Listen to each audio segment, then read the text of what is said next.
Fora de Jogo apresenta 90+3, o teu videocast semanal. Os mágicos Coto, Quinto e Rabassa, soltinhos para mais uma emissão.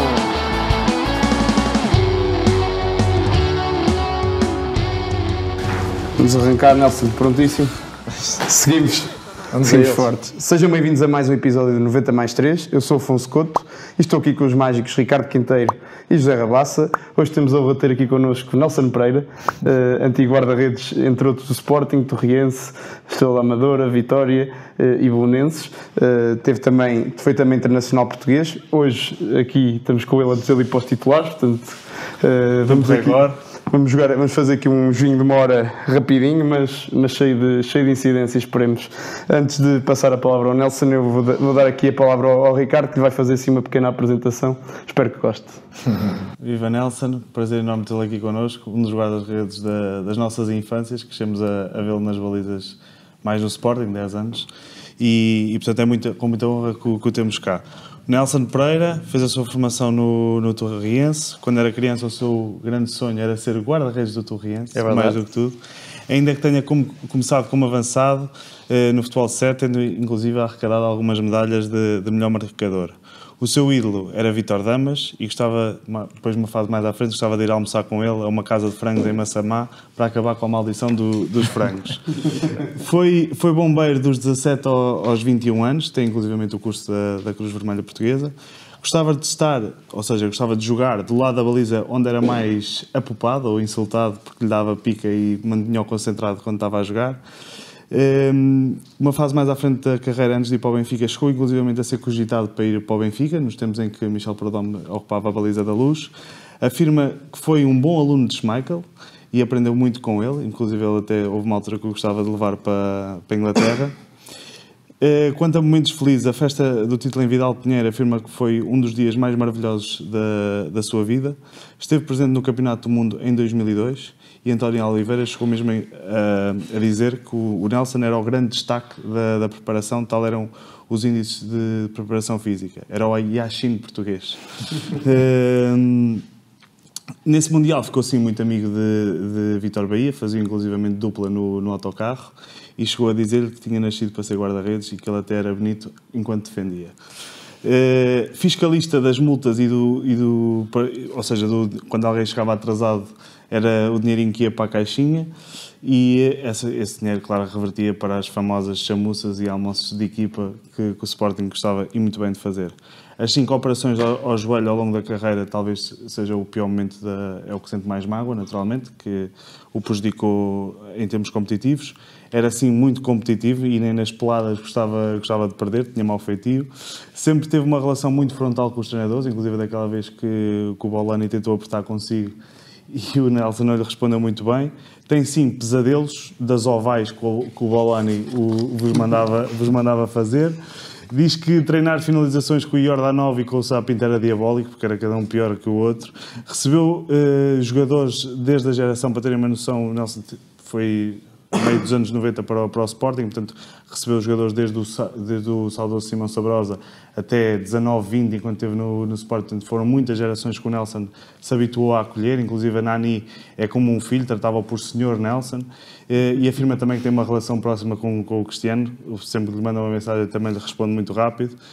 Por fim, gosta muito de dormir com o bloco de notas ao lado da cama, não vão os sonhos trazer-lhe ideias para novos exercícios, e afirma que o troféu maior que conquistou no futebol é quando ainda hoje vai na rua, e vai ser durante muitos anos, e dizem: olha, lá vai o Nelson do Sporting.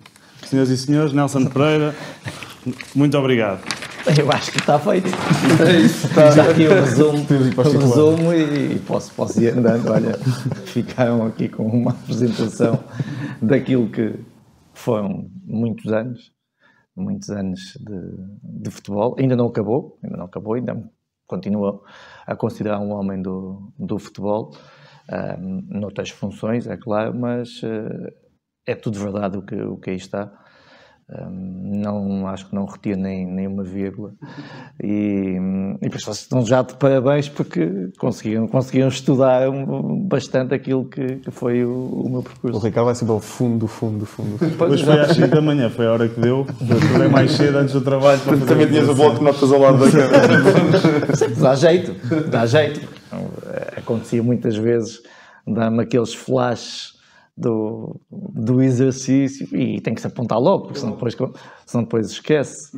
E isso aconteceu muitas vezes, ainda hoje mantenho o bloco ao lado da cama, não por causa de exercícios, mas às vezes porque há coisas que tenho que fazer e deixo apontado, não vá me esquecer no dia seguinte.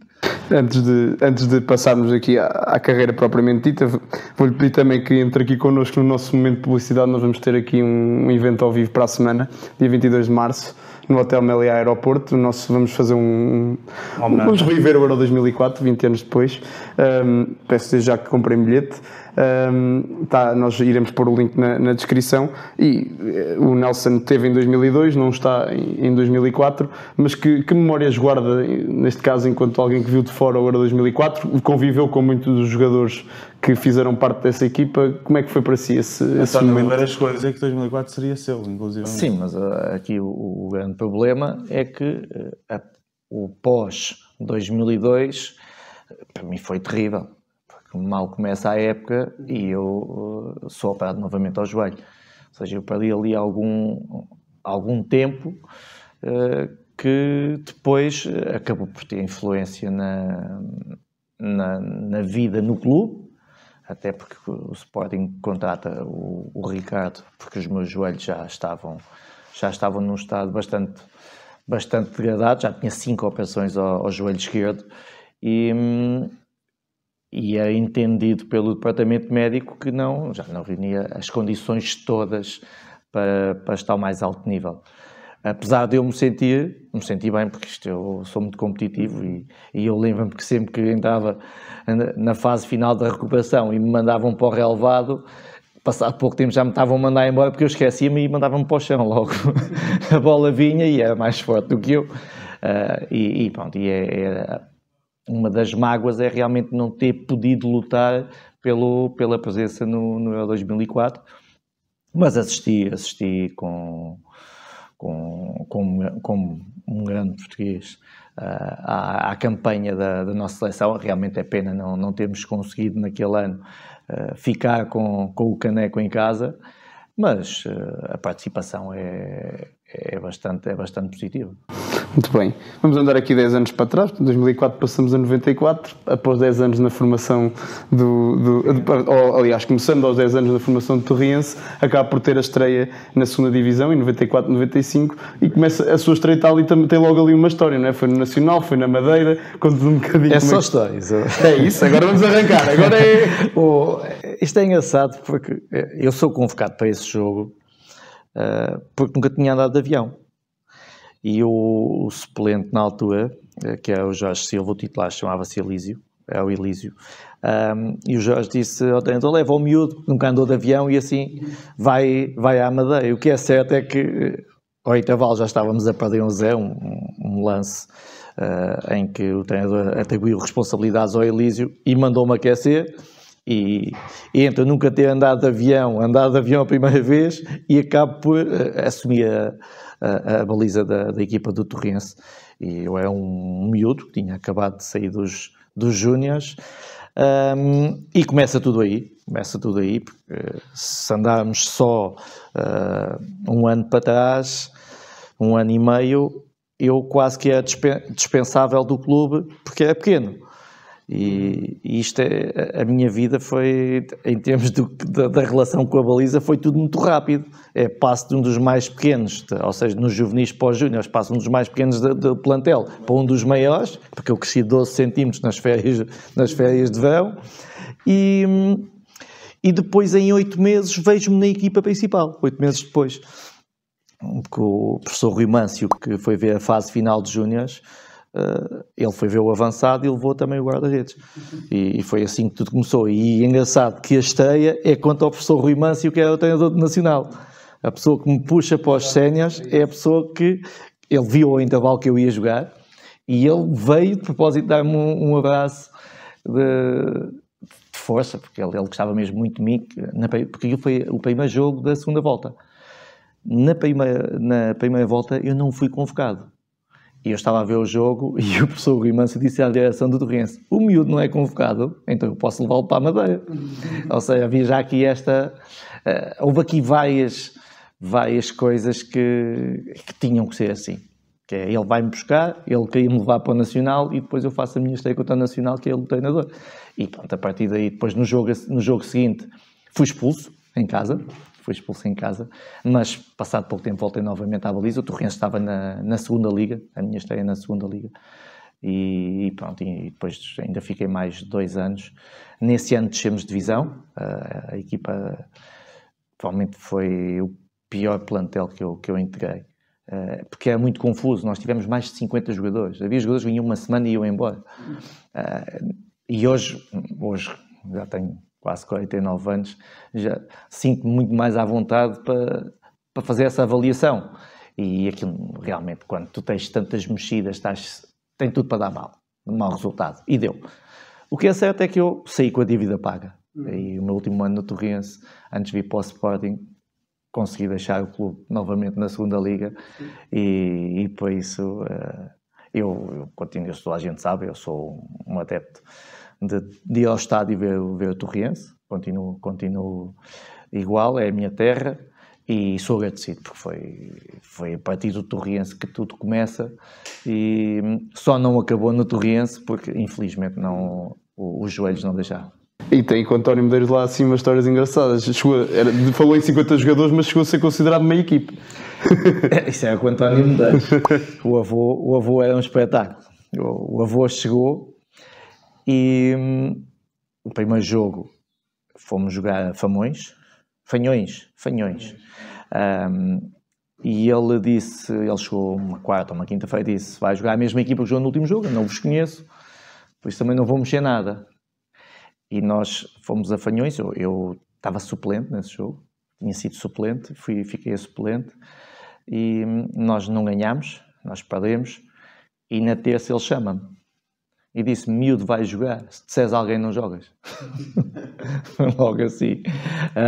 E o que é certo é que eu andei toda a semana a dizer que não sabia de nada, mas estava sempre a treinar na equipa titular, e joguei, e nunca mais saí da baliza do Torrense até ir para o Sporting. Estamos a falar de mesmo muitos jogos seguidos, que foi, sei lá, 1 ano e meio, com campeonato, taça, jogava os jogos todos. Não joguei 8 minutos do último jogo, porque o comandante da polícia descobriu que eu tinha assinado pelo Sporting e pediu ao treinador para me tirar, porque achava que eu merecia uma despedida. E foi os únicos minutos que eu não joguei com o António Medeiros. Mas dava-lhe cabo do juízo. Porque uma vez estamos em Peniche a fazer um jogo de treino e chovia torrencialmente e ele gostava de andar todo aprumadinho, fatinho, gravata. E ao intervalo eu venho disparado na baliza e mando-me na relva. Aquilo levantou uma nuvem de água, molhei-o todo. Fui para o banho. Mais cedo. Mas no domingo joguei na mesma. Mas ele dizia assim: olha, aquele partiu a mola. Era a conversa dele. Eu não parava quieto, ainda hoje não paro, mas eu acho que nós também temos que nos divertir com responsabilidade. Ele é um momento de intervalo, não é um momento do jogo. Se eu no jogo me divertia, quando não estava no jogo ainda era pior. Muito bem. Depois, então, há chegada ao Alvalade, numa primeira época em que acaba por não jogar, mas como é que foi o impacto de chegar a esse Sporting? Depois é ali uma série de anos até 99, 2000, em que o Sporting é campeão. Como é que é chegar a este clube, que apesar de ter bons plantéis, andava a arredar do título há muitos anos? Como é que foi encontrar esse Sporting? Como é que saiu a transferência também? Não, a transferência foi tudo. Foi uma situação também que eu assinei em novembro, para a época seguinte. Naquela altura ainda se podia. E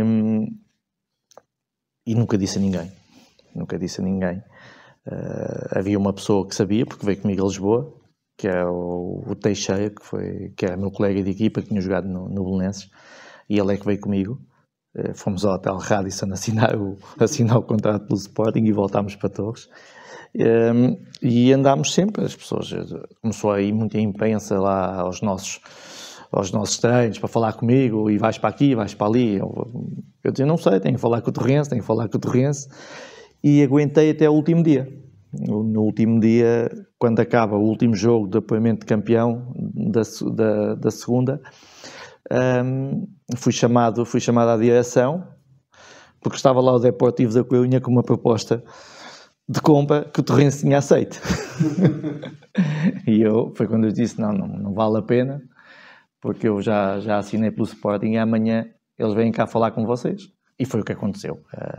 É uma proposta financeira muito boa, naquela altura para mim e para o Torrense, mas a minha palavra estava dada, já não volta atrás. E foi um bocadinho assim.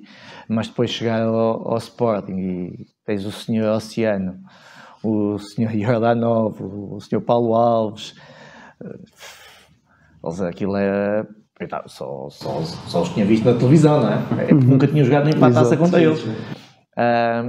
E é um impacto muito grande. Tive problemas de adaptação. Ao terceiro dia de estágio em Lamego pedi para vir embora.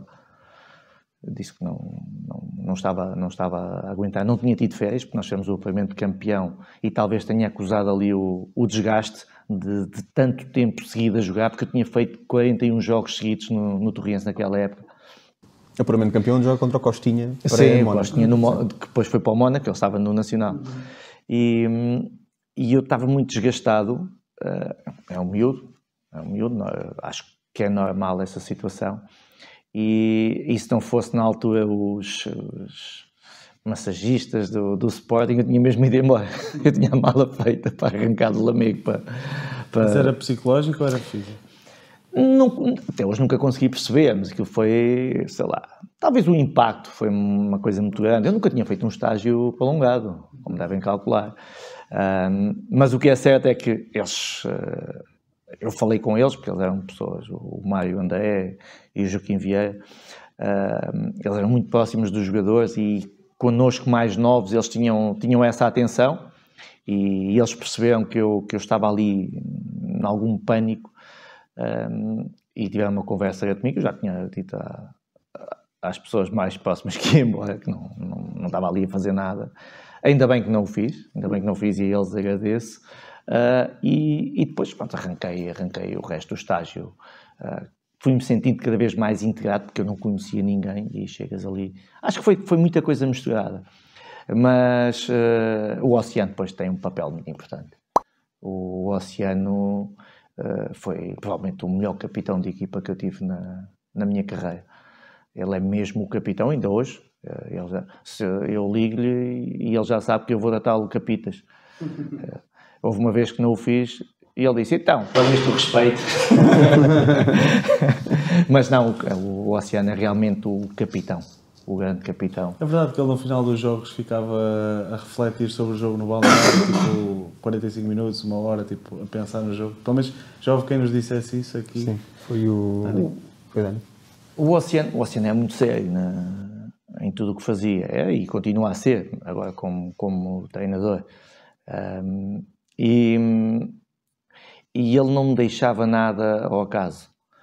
E não é só a questão do jogo, refletir sobre o jogo, mesmo os problemas do balneário, ele não tinha problema nenhum em subir as escadinhas, porque nós tínhamos uma escadinha em Caracol, logo à saída do balneário no estádio antigo, que dava direto aos escritórios, e ele não se importava de a subir e ir lá tratar o que é que fosse relacionado com os jogadores. E eu já contei isto, eu fiz um entorse bastante grave e nós tínhamos almoço de equipa e eu estava debaixo da pala da porta 10A com as minhas moletas a ver se parava de chover para ir para o meu carro para ir para o almoço. Ele não deixou, ele foi buscar o carro dele, subiu o passeio, veio-me buscar debaixo da pala, levou-me ao almoço e depois trouxe-me de regresso. Eu aprendi muito com ele o que é ser capitão, e porque eu digo sempre que nós, para ensinarmos, temos que aprender primeiro, e eu segui muito daquilo que fui aprendendo com ele depois no meu relacionamento com os jogadores que iam chegando, porque o Oceano dizia-me o mesmo, que gostava de tratar os outros como queria ser tratado, e comigo foi igual, sempre fui assim. Claro que quando eles chegavam passavam mal, eu tinha sempre qualquer coisa, uma artimanha qualquer para dar cabo deles, mas o que é certo é que quando eles percebiam que aquilo era tudo palhaçada, recebiam o meu número de telefone e eu dizia que estava 24 horas por dia ligado e era o que precisassem. Isto são ensinamentos que vamos tendo ao longo da nossa carreira e, pronto, e para mim foi realmente uma sorte ter trabalhado com o Oceano. Já que estamos na linha dos capitães, também podemos falar, teve outros capitães, como o Pedro Barbosa, depois de alguns anos. O Sá Pinto não foi sempre, mas também é claramente um líder e um capitão. Já ouvi falar muito bem de Sá Pinto pelo Nelson, noutras entrevistas. Que diferenças é que sentiu para esses capitães e como é que era a relação que tinha quer com o Pedro, quer com o Ricardo Sá Pinto? Isso aí tem a ver com a personalidade também de cada um.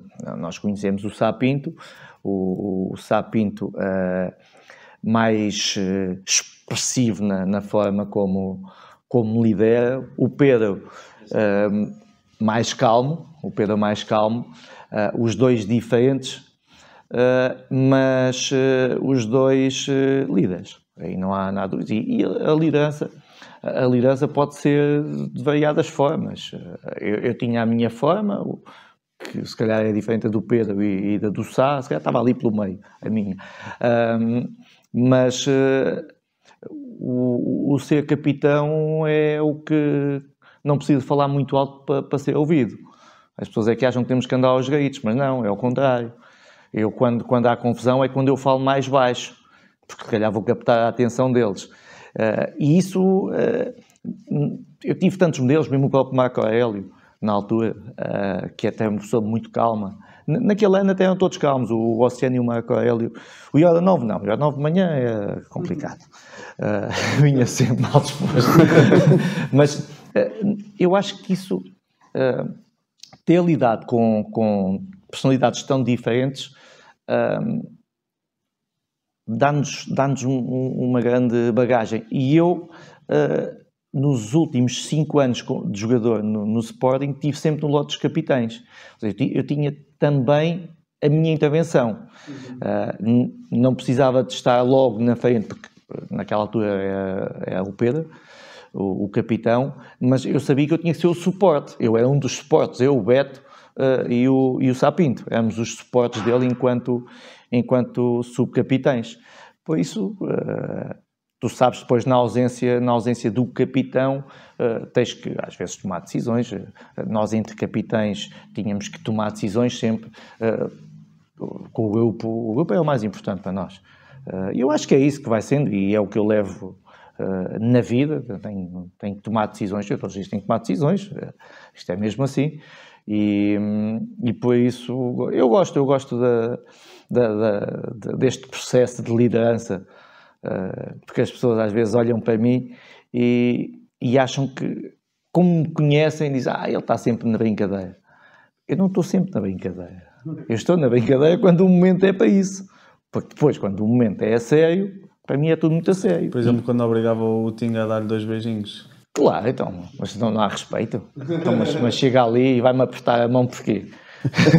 Só que, coitado, o Tinga é um espetáculo.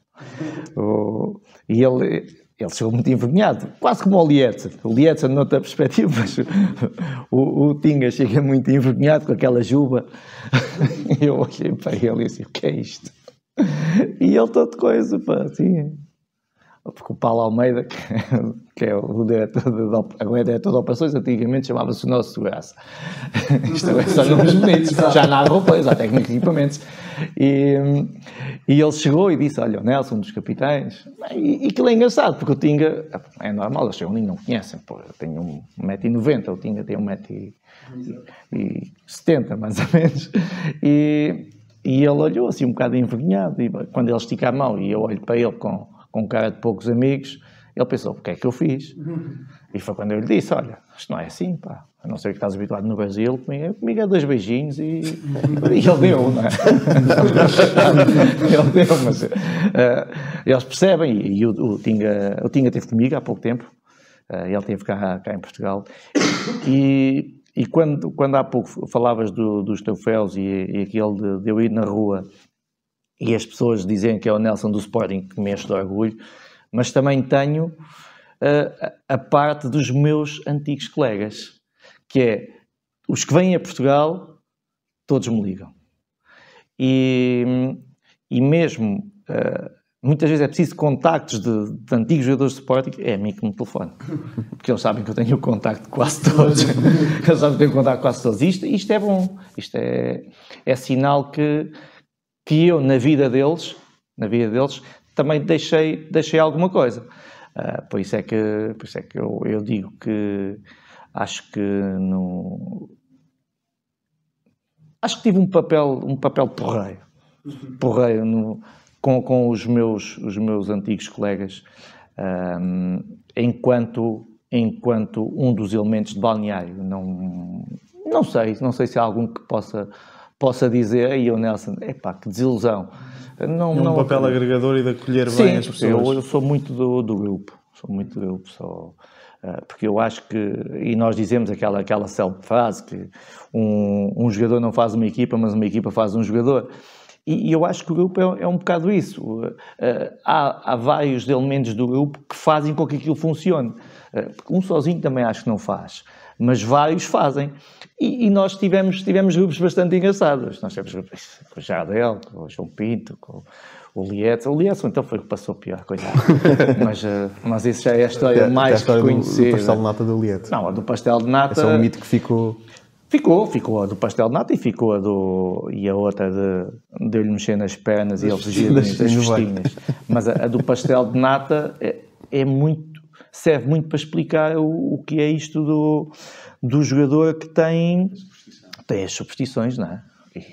Eu brinquei com uma situação que a dizer que eu fazia rezas no pastel de nata, e o que é certo é que ele marcou 2 golos, não é? E depois tive que andar a comprar pastéis de nata todos os fins de semana. Imagina isto agora com os nutricionistas, como é que nós íamos passar, não é? Se eles descobrissem que eu tinha no meu quarto em estágio pastéis de nata com doce de ovo por cima e açúcar. Aquilo é uma bomba que aquilo não vem a ver. Mas deu resultado no caso do Lietson, e o Lietson faz uma grande época no Sporting, e realmente é um jogador extraordinário. Ele disse que eu era um dos melhores amigos dele em Portugal, vem no livro dele, e quando ele lançou o livro eu estava escondido na assistência. Quando eu me levantei, coitado, outra vez, ele pensou: o que é que vai fazer agora? Não, calma, hoje é um assunto sério, estás a lançar um livro. Mas é este impacto também que temos que ter, é eles perceberem que eu sou imprevisível, mas que no momento certo podem sempre contar comigo. Força. Não, ia puxar agora já com o Lietz também contar a história é outra história, porque pá, ficou conhecida das festinhas. Sim, o Lietson chegou e teve o azar de ficar ali perto. De mim. E ele estava distraído e eu punha-lhe a mão na perna. E ele ficava chateado. E virava-se, está-me estranhando, cara, está-me estranhando. Eu disse: Lietz, porra. Depois fazia festinha. E ele não ia tomar banho comigo. Eu estava no chuveiro a tomar banho, ele não ia. E eu às vezes escondia-me para ele ir tomar banho, que era para ir a seguir. Ui, coitado do rapaz. Mas pronto, foi uma história que eu já contei várias vezes, que até a minha mulher teve participação naquilo, porque nós vinhamos do jogo e foi quando eu lhe apresentei a minha mulher. E ele ia apertar a mão e eu disse: olha, podes dar 2 beijinhos à minha mulher? E quando ele se vira para mim para se despedir de mim, eu puxo para dar 2 beijinhos também, mas ao mesmo tempo empurro, a fazer de conta que foi ele que vinha para mim. Eu disse: olha, é só pé da minha mulher, não, depois é do balneário. E aquilo patrocinado mais uma vez pelo Paulo Almeida, o segurança. E pronto, até que depois ele percebeu que realmente é palhaçada, e eu já podia mexer na perna à vontade, não havia problema. Mas uma vez o Fernando Santos topou, porque nós estávamos na palestra e eu pus-lhe a mão nas pernas e ele deu um grito. E o Fernando Santos, sem ver, diz: está quieto, Nelson. Já sabia. Mas pronto, são... Eu acho que isto tudo bem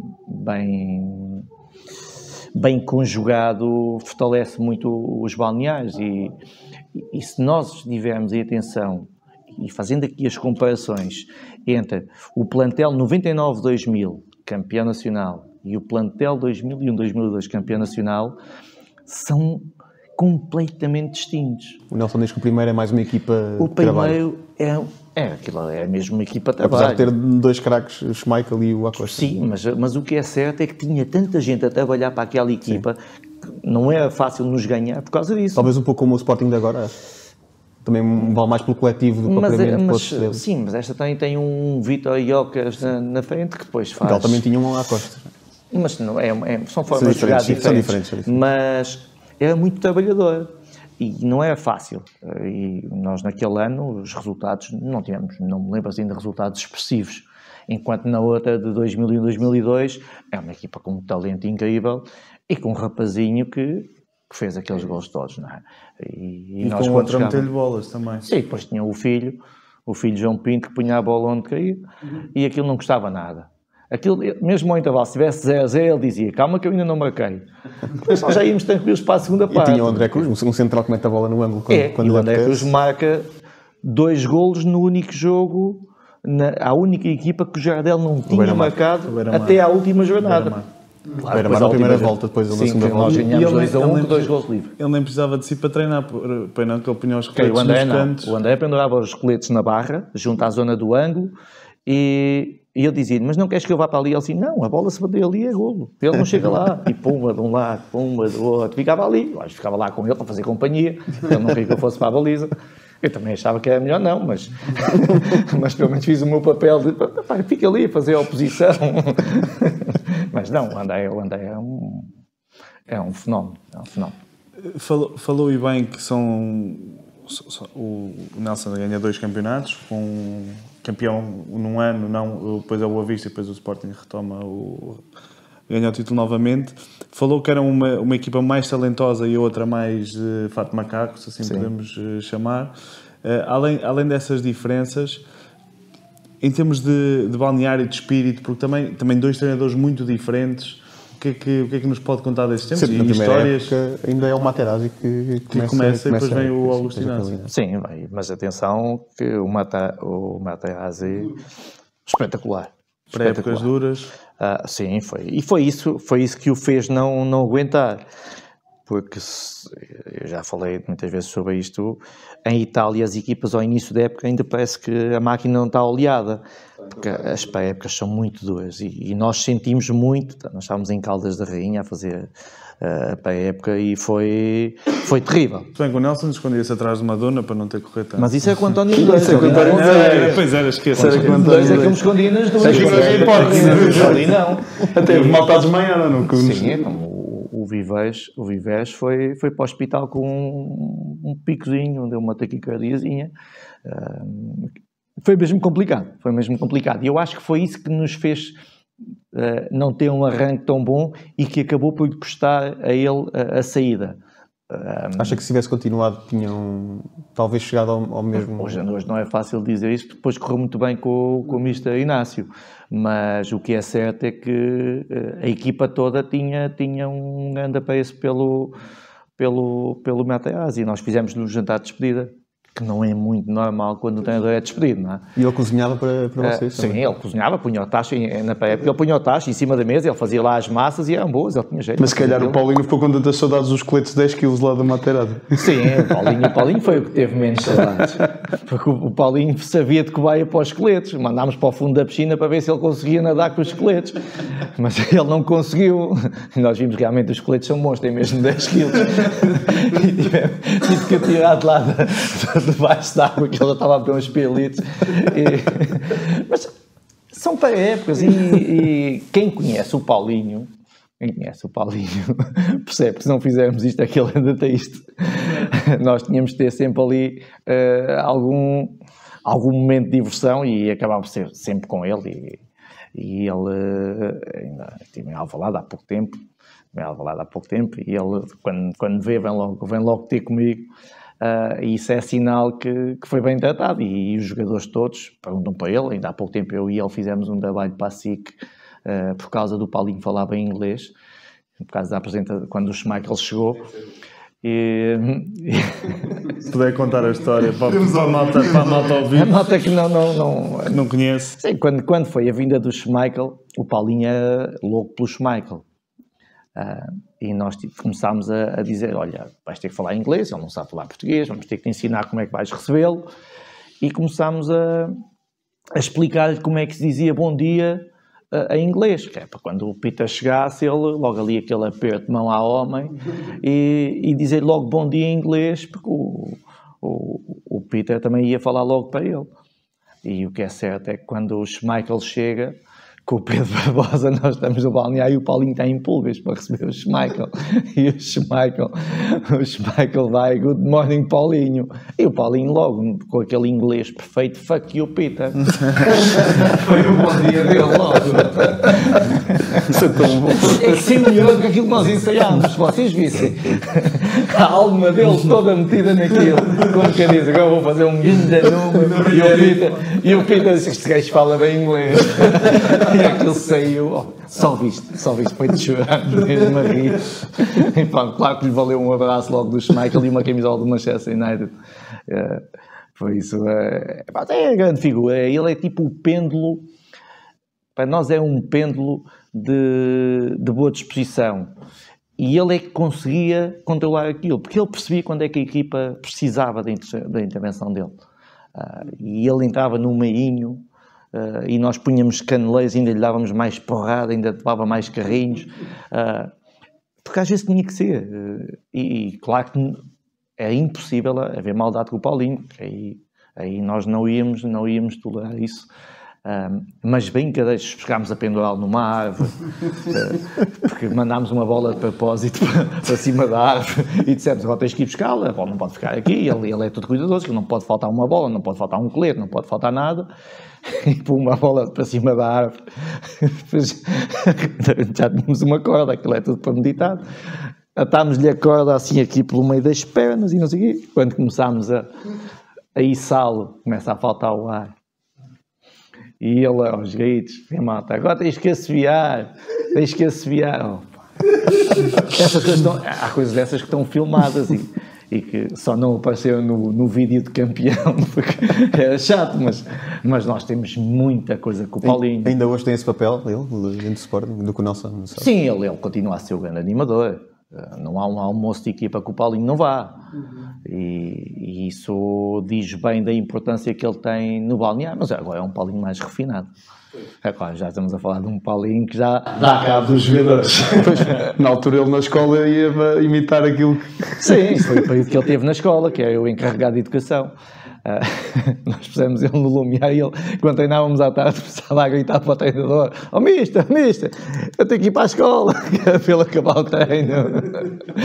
Ia para a escola, eu fui à reunião com a professora e ela dizia: "Bem, não sei o que é que vocês fazem lá, mas ele aqui dá cabo dos colegas, fecha-os na casa de banho, até a mim já me fechou." E eu só via o Paulinho assim a esconder-se assim por cadeira abaixo e eu disse: "Está bem, Paulinho, amanhã temos reunião de balneário." Mas vocês não têm noção, uma viagem daqui do estádio até ao Porto para estágio é uma comédia. É o caminho todo a fazer exercícios de matemática. Mas não estão bem a ver. Aquilo é eu, o Rui Jorge, o Pedro, principalmente nós ali na frente, os piorzinhos. O Pedro é mais calmo, mas quando é estas palhaçadas entrava. O Rui é terrível, o Rui Jorge é terrível. E nós fazíamos problemas, como quem diz: "Olha, num saco tens um saco de bolas, estão 10 bolas lá dentro. Tirámos 4 ou mandámos fora 4 bolas. Quantas tem?" E ele lá fazia as contas. 6 bolas. "Burro! Não viste que o Rui roubou 2? És mesmo burro, não só 4. E dava um zoom. O caminho, fazíamos 3 horas nisto. Não estão bem a ver. Aquilo havia problemas sempre para resolver. Era com coletes, era uma coisa terrível. Mas é o que eu digo, ele é o bem-estar de um balneário e para nós a presença dele é importante até em estágio. Tínhamos sempre aquele momento depois de jantar, um momento Paulinho. Punhamos ele a cantar, Vocês só ouvem o Paulinho a cantar fado, é um espetáculo. Atenção que o Paulinho já fez um dueto com o rei do fado, o Jorge Fernando. Por isso, respeito pelo Paulinho, porque o Jorge Fernando ainda hoje só orgulha de ter essa filmagem. Mais ou menos nessa altura também o Nelson, como nós dissemos e bem no início, é um internacional português, portanto é um marco sempre importante na vida de qualquer jogador e o sonho da maior parte deles, representar a seleção. Queria fazer, porque é um Mundial infelizmente pouco positivo para a seleção nacional, como é que foi a chegada à seleção em primeiro lugar e depois a ida a esse Mundial e como é que se viveu todos aqueles incidentes, porque realmente é uma competição completamente atípica para aquilo que era a qualidade da seleção nacional. Sim, a minha chegada à seleção vai via seleção B. Na altura havia a seleção B e eu sou chamado à seleção B e o professor Rui Caçador até me deu a braçadeira de capitão e tudo. E depois, passado pouco tempo, sou chamado à seleção A e a minha estreia contra a Finlândia no estádio do Bessa. E ainda houve mais um jogo, que foi com o Brasil, em Alvalade, mas que eu não fui convocado, mas fui avisado que não ia ser convocado, não é? Porque o Vítor Bahia tinha recuperado lesão e precisava também de ter jogo. Mas foi tudo também muito rápido. Se me perguntarem se é justa a minha chamada à seleção, eu acho que é toda a justiça, porque eu tinha acabado de ser campeão nacional e tinha ganho a taça de Portugal. Mas foi tudo assim tão rápido, ir à seleção B, fazer 1 ou 2 torneios, depois a seguir sou chamado para o jogo contra a Finlândia e então em intervalo, porque o jogo estava uma desgraça, e nesse jogo não foi só o resultado foi mau, depois também foi a lesão do Simão, que se lesiona no joelho, mas para mim acabou por ser positivo. Eu faço toda a segunda parte e tive muito bem e senti que as pessoas confiavam em mim. Tanto é que nesse ano eu bati o recorde, então eu tinha um recorde de invencibilidade de minutos sem sofrer golos e estava-me tudo a correr mesmo muito bem. Por isso a chamada acaba por ser o prémio daquilo que eu estava a fazer. Eu senti-me, realmente era uma altura que eu me sentia muito forte. Eu estava com uma confiança muito alta e depois a equipa também ajudava muito, não é? Nós sofremos muito poucos golos nesse ano. Eu, mesmo assim, durante a época ainda fui operado ao joelho, consegui recuperar e consegui voltar a competir. Depois fomos para Macau. Fomos para Macau fazer o estágio de... Sim, acho que o erro começou todo aí.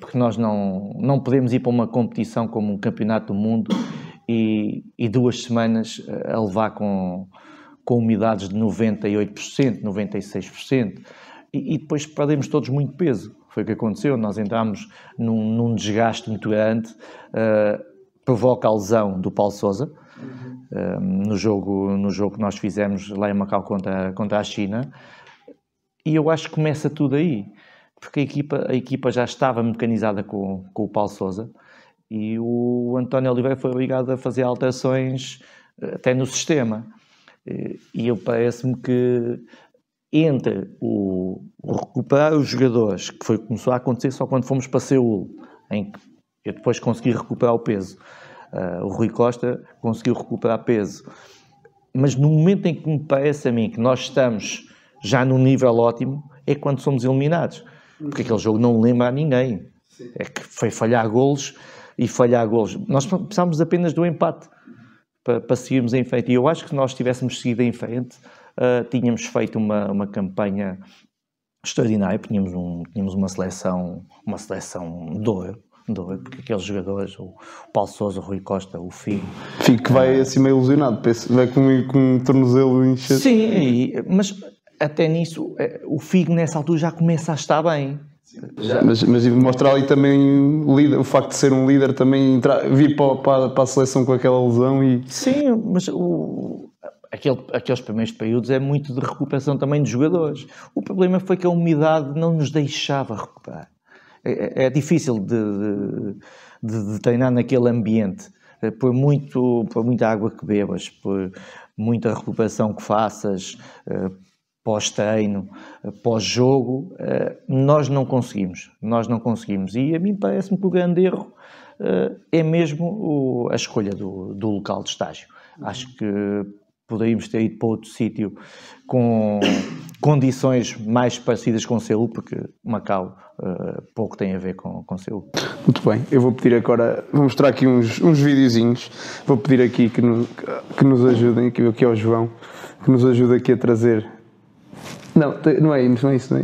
É fora disso, tem que ser no YouTube. Mete o último, aqueles 10 minutos. 10 minutos. Aos 10 minutos. Não é de 10 minutos. É aos 10 minutos. É aos 10 minutos. Olha, aos 10 minutos. O que é que nós temos aqui? Que é precisamente esse. Para falar aqui um bocadinho e para concluir aqui aquele ano. Não, mete aí, exato. De 2001 a 2002. Podes pôr o som, é com o som. O que é aqui o Nelson a ser o. Fora de Portugal. Todas as mães. Aí a bola ali. Poxa, repórter aqui já da Sport TV. Não, era da RTP, eu Pedro Matias. Sport TV. É? Está com o microfone na Sport TV. Sim, eu estou. A minha ligação à Sport TV já é muito grande. Já é de há muitos anos. Mas aqui é um bolão e eu bem. Mas depois ainda foi o repórter também da RTP. Mas são estes momentos que revelam também o que é um balneário. Porque nós enfiámos um treinador dentro da banheira da água quente, por acaso teve sorte, foi na da água quente, porque o outro ao lado era água fria. E ele ter esta espontaneidade do que ele fez, revela também da parte dele gratidão por aquilo que nós fizemos. Nós temos chegado a esta fase campeões, tudo bem que ainda faltava disputar uma taça, mas havia é uma equipa em festa, nós tínhamos um grupo bom. Nós fazíamos, as pessoas não têm noção, mas fazíamos muitos almoços ou jantares de equipa e não falhava ninguém. E o Bolani no início queria cortar com a chamuça, queria ser despedido. Depois o médico é que falou com ele para... Sim, hoje em dia é quase impensável haver chamuças, riqueçóis, calquetes. E haver um médico a dizer, deixa-me comer chamuças.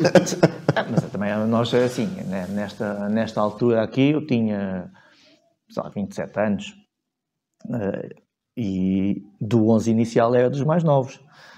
Estamos a falar de uma equipa com uma média de idades alta, em que já tínhamos vários jogadores acima dos 30, o Paulo Bento, o Rui Bento, o Pedro Barbosa, e claro que havia uns hábitos que isto não se consegue tirar de um dia para o outro.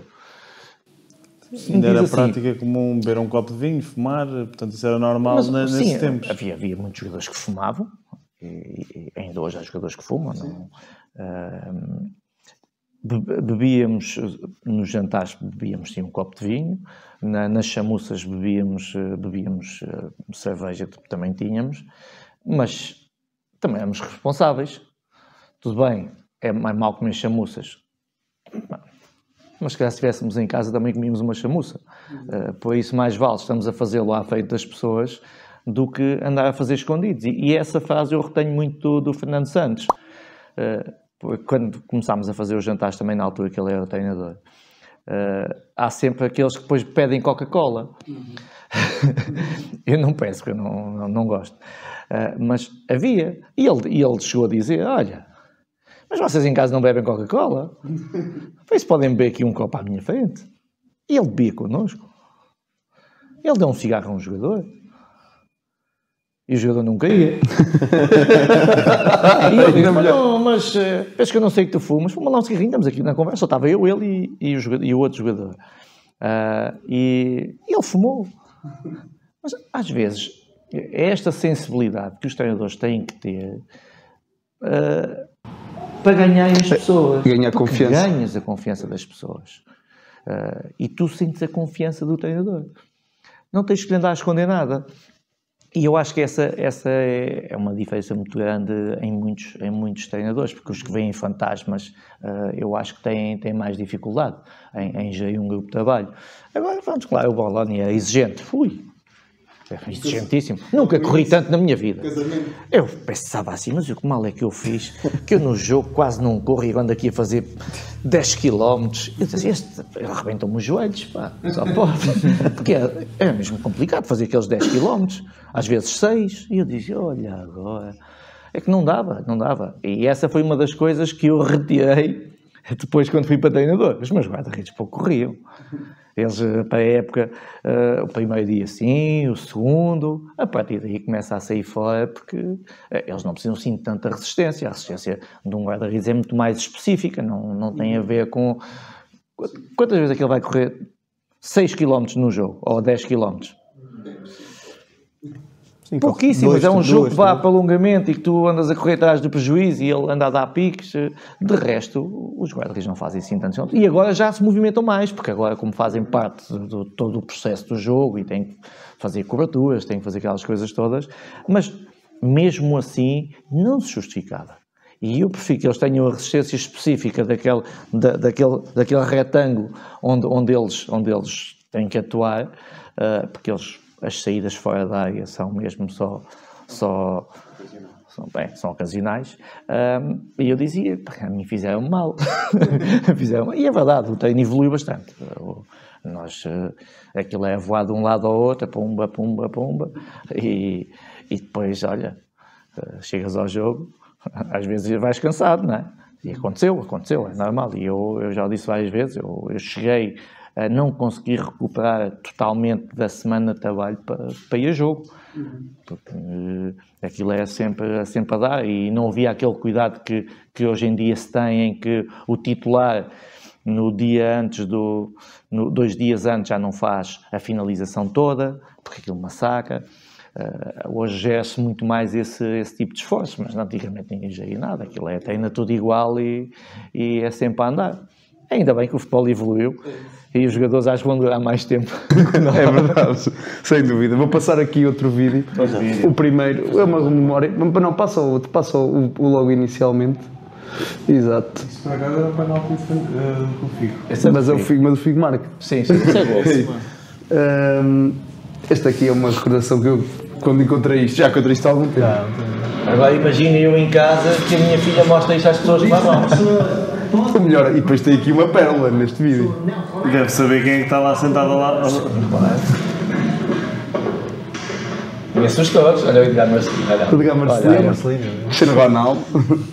Cristiano Ronaldo ali sentado ao seu lado. Aqui a vedeta é eu. Exato. Nelson Necas. Verdade. Atenção. Tira o som e deixa ir passando. Para o Nelson. Estou a dizer, tira o som e deixa o Nelson ir comentando.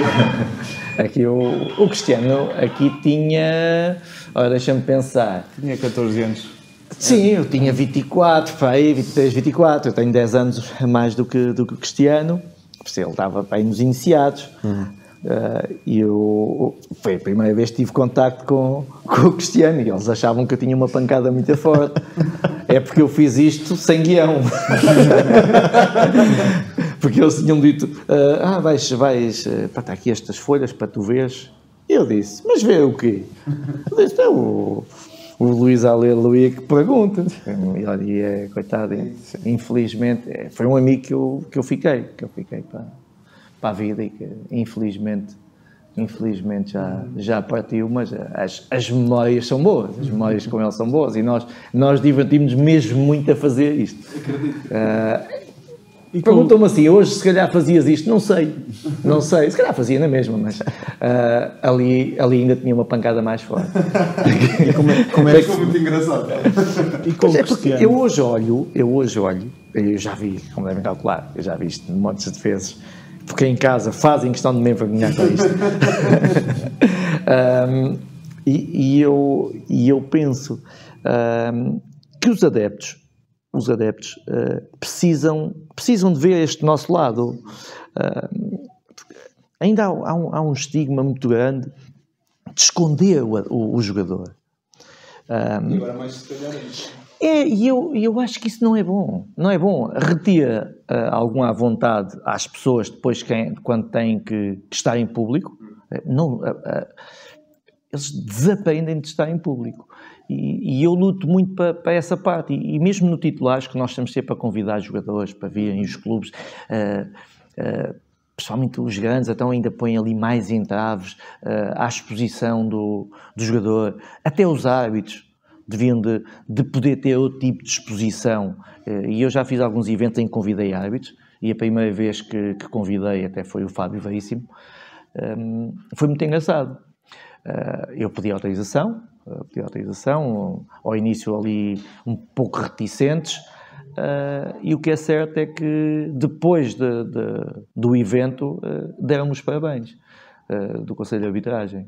E eu disse-lhes, as pessoas têm que perceber que por trás do árbitro está um ser humano. E é engraçado que a plateia, que estava a ouvir o Fábio Veríssimo, quando terminou, a maior parte deles foram-lhe pedir desculpa. E disseram, Fábio, desculpe, realmente você é um espetáculo, mas eu já lhe chamei nomes, mas estou arrependido.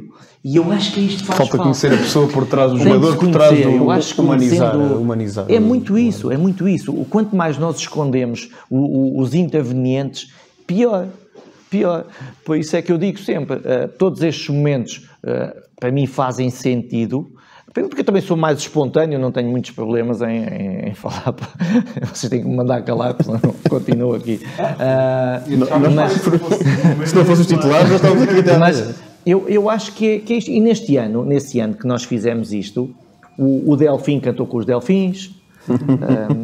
E houve vários, aquilo, não sei se era todos os meses, se era de 15 em 15 dias, havia um jogador que fazia uma ação destas com uma pessoa que escolhia. Eu posso dizer que a pessoa que eu escolhi chama-se Hermano José.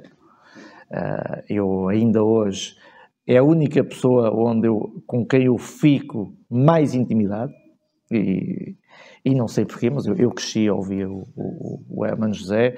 Já tenho bilhetes para 5 de outubro para o espetáculo dele, só para terem uma ideia, já comprei. Sou mesmo fã dele e na altura tinha pedido para ser, só que havia a dúvida se era sportinguista ou não, tinha que ser alguém reconhecidamente sportinguista, e mais tarde depois viemos a saber que sim, que ele ia ao estádio com o pai, porque eu fui o primeiro convidado dele no Herman Sick. Fui lá ao programa do Herman Sick e foi espetacular. E depois puseram uma hipótese do Luís para fazer as lições do Tonecas, sendo eu o Nelson Necas, e eu achei uma piada, porque eu tenho o livro das lições do Tonecas. E na altura era um programa que era um ícone. Sim, não falhava. Eu sabia as falas do livro, porque eu tenho o livro que eu depois pedi para ele me assinar e guardo lá em casa religiosamente.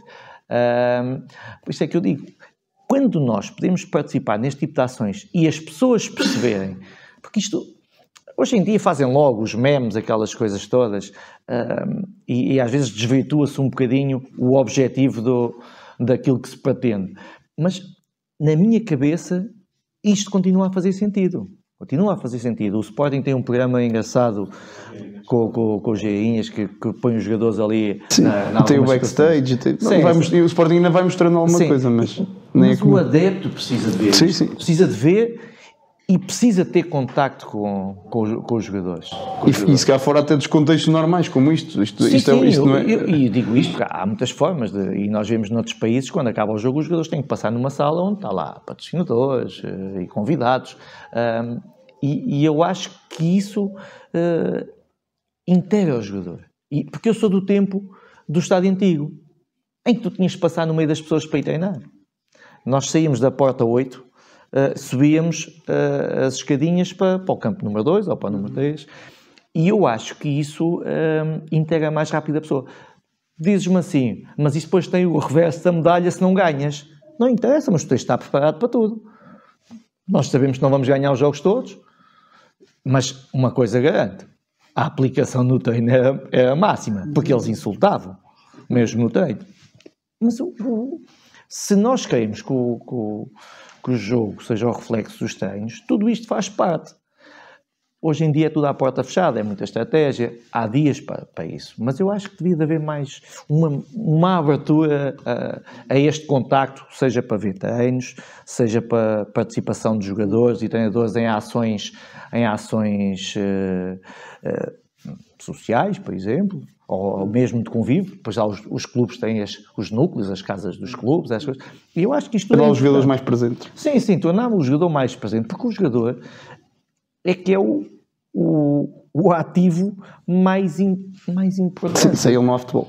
Eu agora, pela Fundação do Futebol, eu regressei a Alvalade. Fui entregar o prémio de responsabilidade social ao Sporting, por causa de uma ação que fizeram na Academia do Johnson, na Cova da Moura.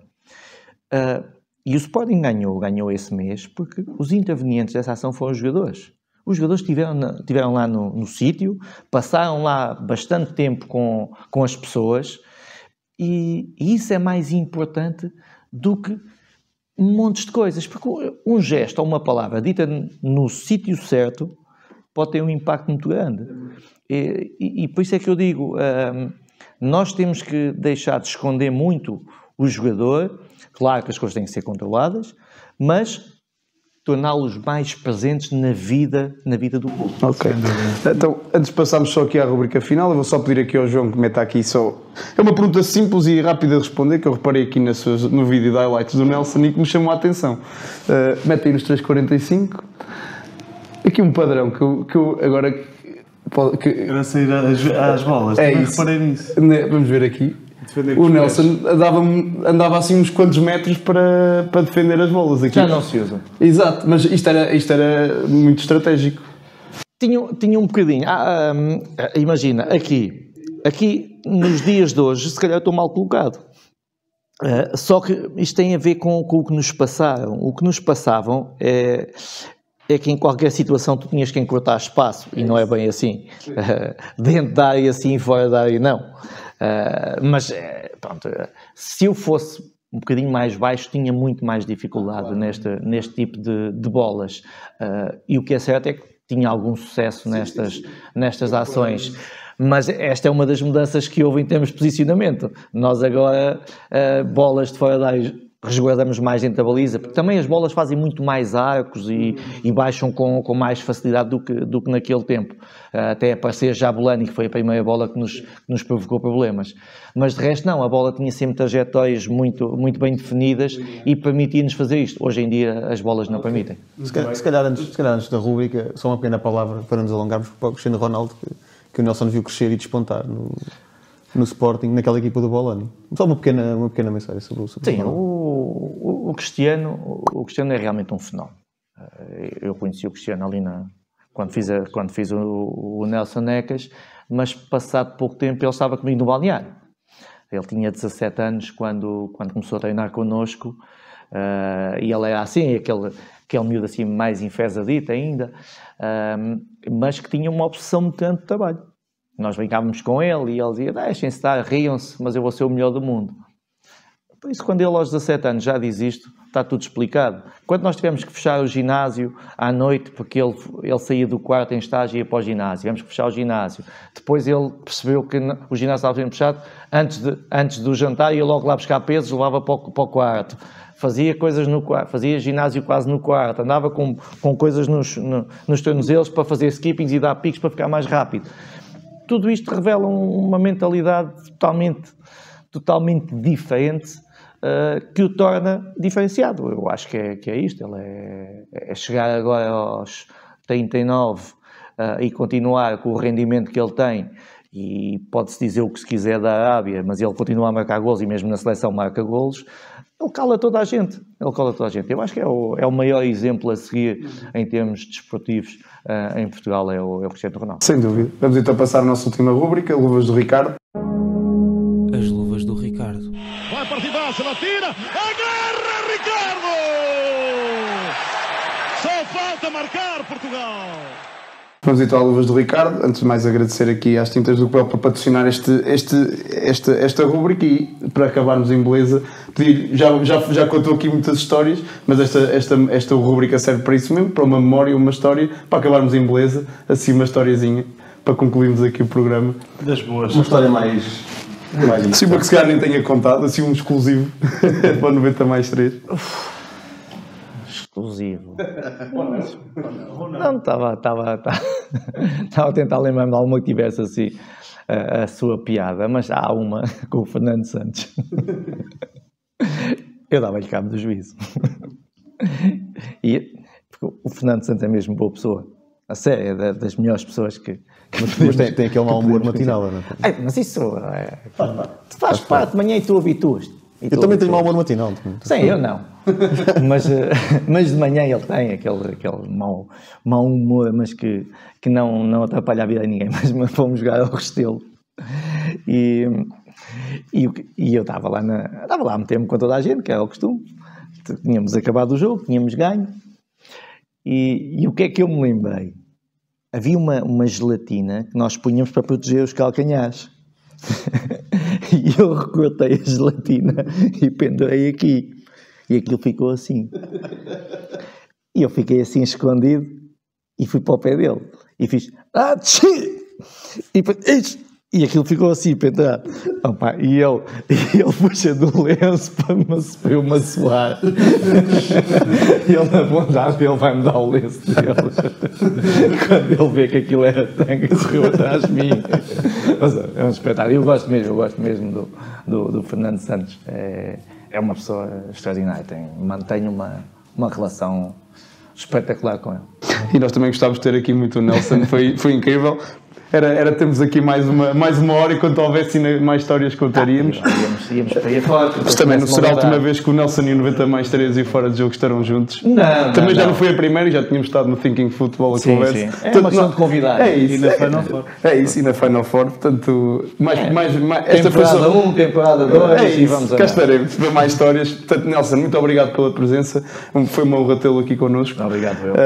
E para vocês aí em casa, não se esqueçam, comprar aí o bilhetinho aí para o nosso programa no dia 22 de março, reviver o Euro 2004, não se esqueçam. E portanto, muito obrigado por este momento. Like e subscribe. Deixa o like e subscribe. Nelson, muito obrigado. E agora vamos para os titulares. Está feito? Mais 3 é a bola a girar, o quinto o Couto a cruzar e o Rabassa a converter. 90 mais 3, indivíduos sensatos, soltinhos e pacatos, até o clima ferver.